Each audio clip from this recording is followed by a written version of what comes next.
Hello? Amen. Nini hiyo ulionayo mkononi wako? Akasema ni fimbo. Akamwambia itupe chini. Akaitupa chini, nayo ikawa nyoka. Musa akakimbia mbele yake. Bwana asifiwe. Amen. Bwana akamwambia Musa, nyosha mkono wako, kamshike mkia. So kaishike mkia. Kashabadilisha tayari. Kashabadilisha? Kageuza. Sio fimbo tena. Kamshike.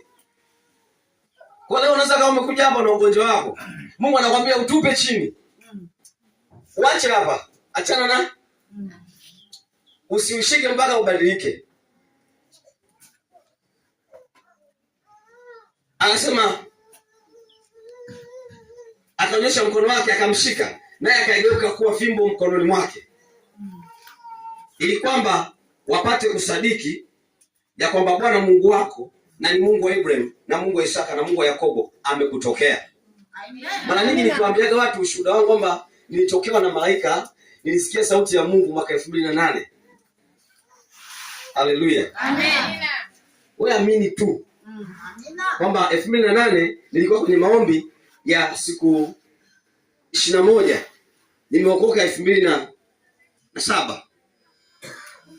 Ndani ya mwaka mmoja nataka nijue sauti ya Mungu, nisikie sauti ya Mungu.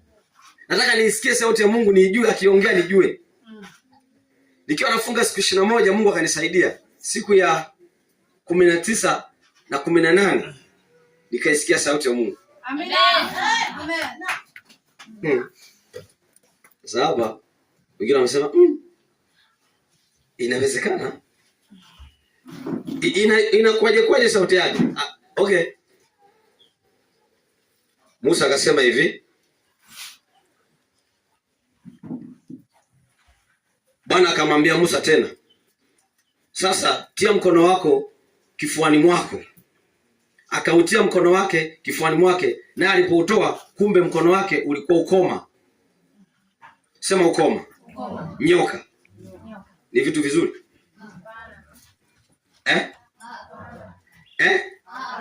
Ukoma. Ushaona mtu mwenye ukoma? Sasa Mungu anamtengeneza mtu mzima, anamfanya kuwa na ukoma. Fimbo ile anageuza inakuwa nyoka. Ni nani? Shetani. Kwa haraka ukikurupuka, ukiulizwa nyoka ni nani? Shetani. Sasa fimbo ikawa shetani. Sasa shetani, ndio maana nilisema mwanzoni, katika ufalme wa Mungu